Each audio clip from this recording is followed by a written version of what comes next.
كفلفل وأصو فلفل كهورو هورا مالجتشو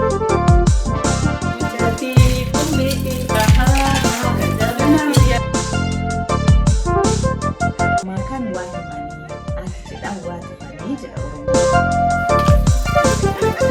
إيمانا دلوتا نيادو سنان نغافتا نيادو إيمانا دلوتا نيادو سنان نغافتا نيادو لفي أبوتكو نيادو نأبار المكو هاي أكمي جرتو بغانا جان غراماتي كينا channel دفتاني Akkuma ittiin deemaa jirru taphoota aadaa adda addaa qabataa turbaanii isinii dhiyaataa jirra.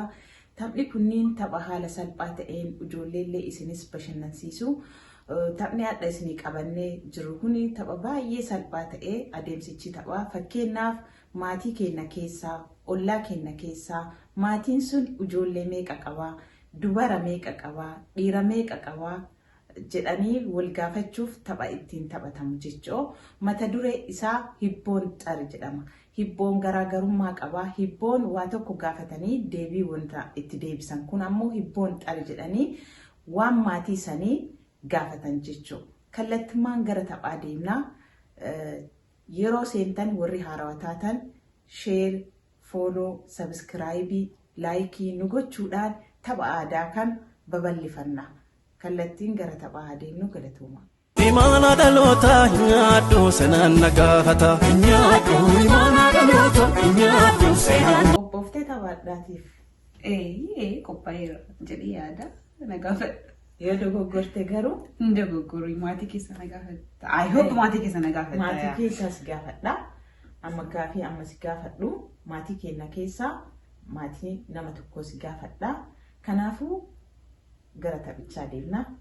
Hibboon xar haadha warraa xar abbaa warraa xar jibitti xar jibitti xar gadhii xar gadhii xar mana warra eenyuti.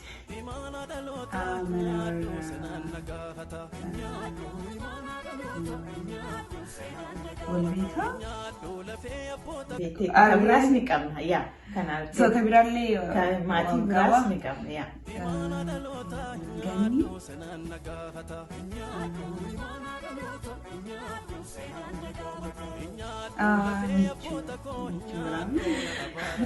Akkuma daawwattoota keenyaaf ibsaa ture aadaa keenya keessatti manni tokko abbaa manaatiin waamama malee haadha manaatiin hin waamamu. Amantaa irrattis akkuma isin jedhanii abbaan manaa mataa manaati waan ta'eef amantaan akkuma jedhu aadaan keenyallee jedha. Kanaaf mana tinsaa'eeti jettee akkas sirreeffachuu qabda. isin obboleetti kiyya waan taateef walbeekaanillee isuma kiyya waan ta'eef Aadaan jedhee garuu rakkoon qabu cubbuun qabu garuu akkuma beektuuf adeemsicha haa beektuuf siin jedhaa jira. إيمانا دلوتا نيادو سنان نغافتا نيادو إيمانا دلوتا نيادو سنان Amma dabareen kan keetii nagaafadhu.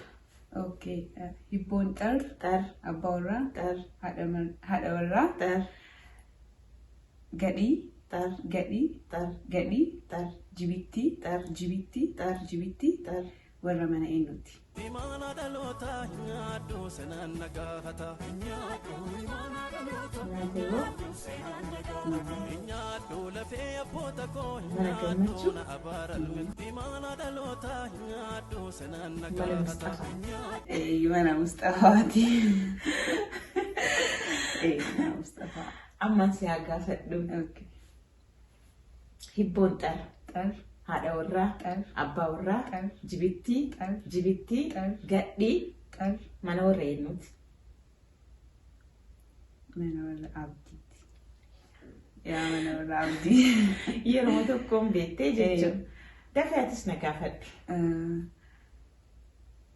Mana eenyu si gaafadhaa. Okay.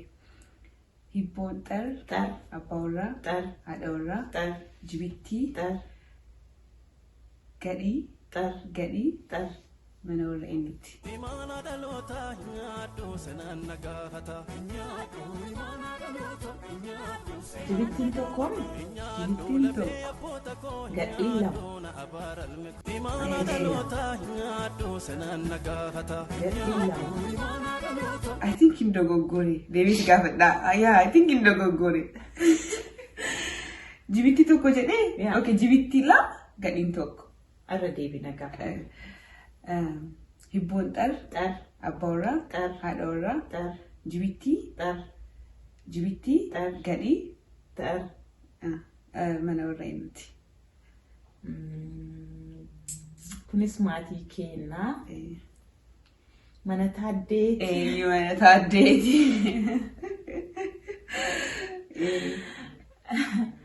Imaana dhalootaa nyaadhu sanaan nagaafata.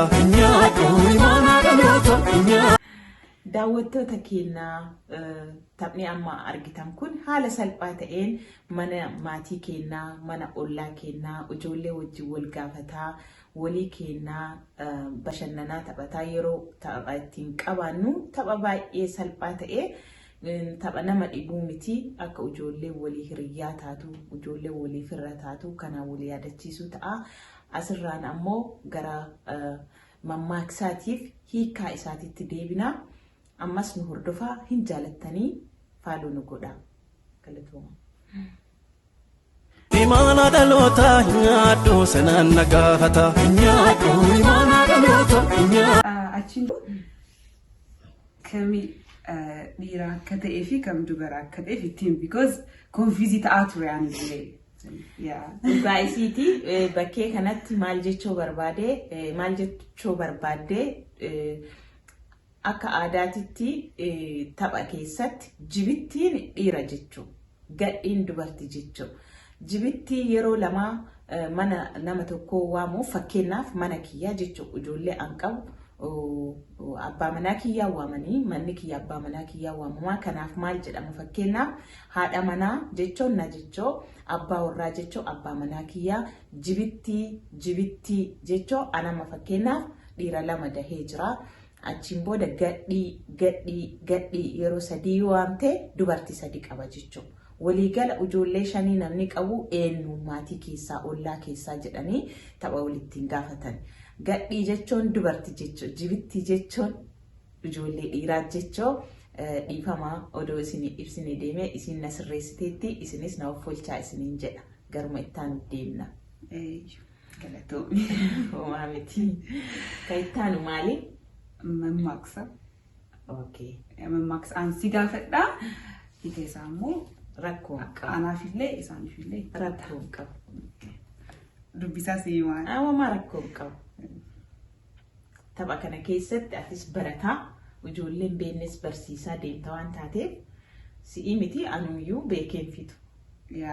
Badhaatu jira aadaa Oromoo gaafii taphni adda addaa jechuudha. Kanaaf rakkoon qabu. Imaana dhalootaa nyaadhu sanaan nagaafata. Nyaadhu imaana dhalootaa nyaadhu. Ready? I'm ready. Kafalfalu osoo falfalu ka horuu horaa maal jechuudha? Kafalfalu osoo falfalu ka horuu horaa jechuudha. Jechuun maal jechuudha? Akkuma aadaa keenyaa mammaakaan waa himanii aki jedhaan waa tufanii jedha Oromoon. Dhugaa keetii mammaaka kana mammaaknee hiikaa isaa himu. Kafalfalu osoo falfalu ka horuu horaa jechuun maal jechuudha? Namni tokko hin dadhabaa hin hojjetaa. Tokko ammoo taa'eet waan namni sun hojjetutti ija gaariin hin yaadu maaliif kana argatee maaliif kana ta'ee jedhee waan itti hinaafuu fi kanaaf jecha abbootiin keenya yoo mammaakanii ka hojjetaa jiru sun ka hinaaffaa hin qabne sun guddataatuma rabbillee isa gargaaraa deema. Kun ammoo akkuma gubateetti waaqarraallee ofirraallee bada jechuudha. Kun oduma kun itti falfalu inni oluma guddataa deema. Horaatuma deema, badhataatuma deema jechuudha. Ka hinaaffaa hin qabne. Siigalee Kafalfalu osoo falfalu ka horuu horaa. Kuniin falfalaa adda du'aa boru du'aa maaliif kana argate jedhaa itti gubata. Kun Ammoo ammoo hin hinoora waan inni gargaaraa inni yaada san hin qabu hinaaffaa hin qabu jechuudha. Kanaaf Oromoon mammaaka akka abbaa sanii galuuf kafalfalu osoma falfalu ka horuu horaa. Kanaafuu amma barumsallee hin qaban. Namni carraa ofiitiin jiraataa dandeettii ofiitiin rabbi yoo gargaare guddata malee namatti naafee akka namaa ta'eef fi miti jechoo asumaan deebii isaa kana fakkaata isinis akka koomentii jalan nu kaayoo an dogoggore akka kiyya kana fakkaata. Baay'ee galatoomii haalli naagalee jira. Imana dalota nyaadhu sanaan nagaafata nyaadhu imana dalota nyaadhu se. Akka ittaanu ammoo akka namaa sirbaan morma nama jallisa. Akka namaa sirbaan morma nama jallisaa jedhama mammaanni isii mammaatti kalammataa kuni hiikaan jecha kana mammaaksa kana maali jettee nagaafataa jirti. Amma fakkeenyaaf hiikaan mammaaksa kana namni tokko akka uumama ofiititti jiraataa jechuun akka fakkeenyaaf maraayyuu yoo fudhadhee akka isiitti jiraadha yoo jedhee jiraadhee hin danda'u isii uumama addaa qabdi dandeettii ofii danda'e qabdi akka isii ta'uun hin danda'u jechuun akka kiyyatti akka humna kiyyaatitti akka bareedina kiyyaatitti akka dandeettii kiyyaatitti deemuu qaba akka nama tokkootitti hin deema jechooni. Nama miidha jechuun morma nama jallisa jechuun sirbaaf jedhaniitii mitiyyuu akka namaatti sirbaa morma nama jallisaan sirbaan fakkeessan malee sirbaa miti akka eebaluu ta'a fakkeenyaaf uffata ta'uu danda'a isii ijoollee ka irraa bareedu ana guddoo irraa bareeduu dhabuu danda'a akka isii ta'an itti caba malee narraa hin bareedu na miidhaa jechuun kanaaf namni of ta'ee of beekee akka humna ofiititti akka kennaa waaqaatti jiraachuu qaba akka namaa osoo hin taane akka ofiititti deemuu qaba nu kanaaf waggaa 15dha of ta'uun of beekuudha jennee waan kana lafa kenne maaliif namni hundinuu akka ofii sanii of beekee amiin jedhee fudhatee bushaallee bareedinallee dandeettiillee deemuu qaba malee akka namaatti sirbaa deemuu qabu akka namaatti deema jedhanii cabuu qabu maaliif na ta'uu hin danda'u namni maraa ta'uu hin danda'u jechoo deebiin kiyya kanuma yoo dogoggore akkuma isiniin jedhee yaada keessan koomentii keenya jalannuu kaa itti fufna. Ol kaayanii fudhan malee ol ka'anii hin fudhan. Sirrii jedhee kaayanii fi kaa'an. Sirri. Ol kaayanii fudhan malee ol ka'anii hin fudhan. Maal jechuudha? Mammaaka bareeda. Garuu wanti hafe waan jiru natti fakkaata. Hin galaafi waan ta'eef rakkoon hin jiru. Isaan hin galaafi. Anaafoo. Hin galaafi. Atis koomentii illee laaltaa anis sitti rakkoo hin qabu. Ol kaayanii fudhan malee ol ka'anii hin fudhan jechuun maali? Adda yeroo humna qabdu yeroo ijoollummaa waan kaayatte yeroo dulloomtee jette nyaatta jechuudha. Fakkeenyaaf amma san qofa osoo hin taane karaa sanii isiniif haa galuuf malee amma ani waan kaleessa kaa'e adda fuudhuuf yoo ol ka'e malee waan hin kenne san ol ka'eef hin fuudhu jechuudha. Waan kaayame ol kaayan jechuun waan kaayan tokko jechuudha. Waan kaayatti fuuta malee waan hin kenne ol kaateef hin fuutu. Ol kaate jechuuf kaatee dhaquu jechuudha. Amma saanduqa waa keessan kenne keessa yoo bane maal fuudha? Wanti fuudhu hin jiru. Kanaaf yoo keetti fuuta malee yoo kenne hin fuutu jechuudha. Ol kaayanii jechuun waa kaayu. Waa wayii kaayate. Birrillee ta'uu hin danda'a.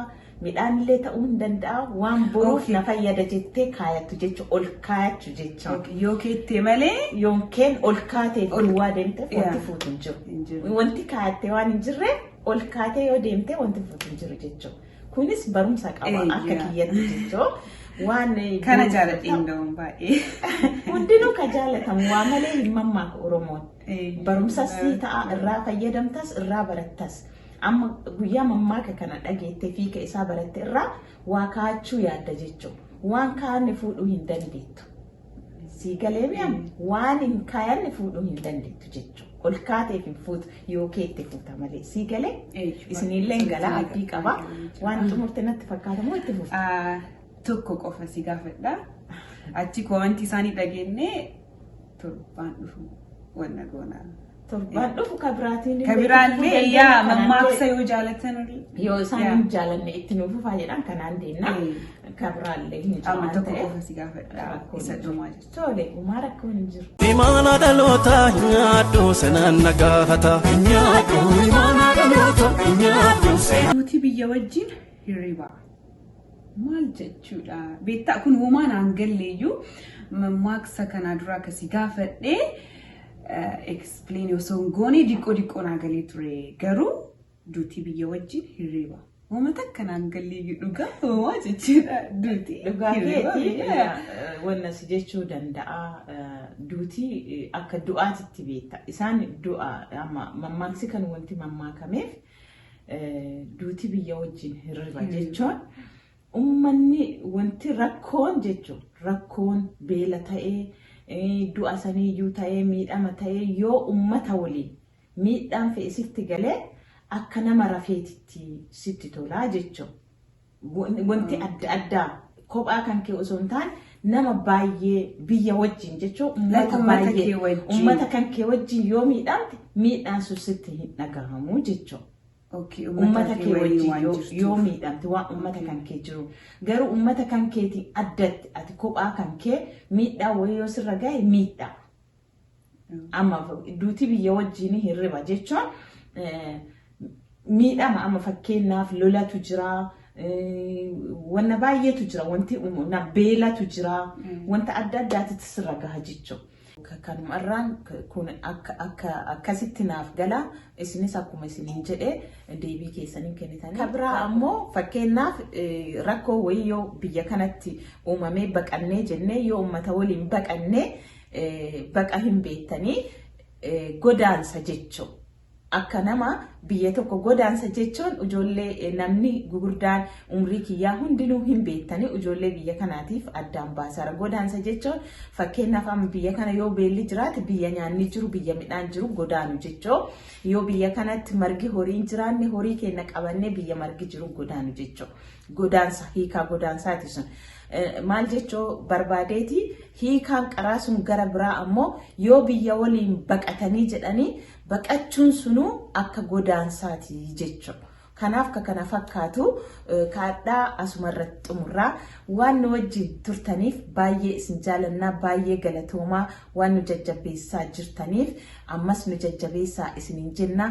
Warri haaraa dhuftan ammallee aadaan kun keenya hundaati keessaa ijoolleen keenya elektirooniksii irraa waan badaa guddaa barataaranii gara tapha aadaa kana deemanii akka taphataniif waan kana yaannee qopheessineetiin taphataa jirraa isinis nu wajjin taphadhaa. Haga torbaanitti torbaan gaarii isiniif hawwinaa follow subscribe hin dagatinaa nagayatti. Imaana dhaloota nyaadhu seenaan nagaafata. Nyaadhu imaana dhaloota nyaadhu seenaan nagaafata.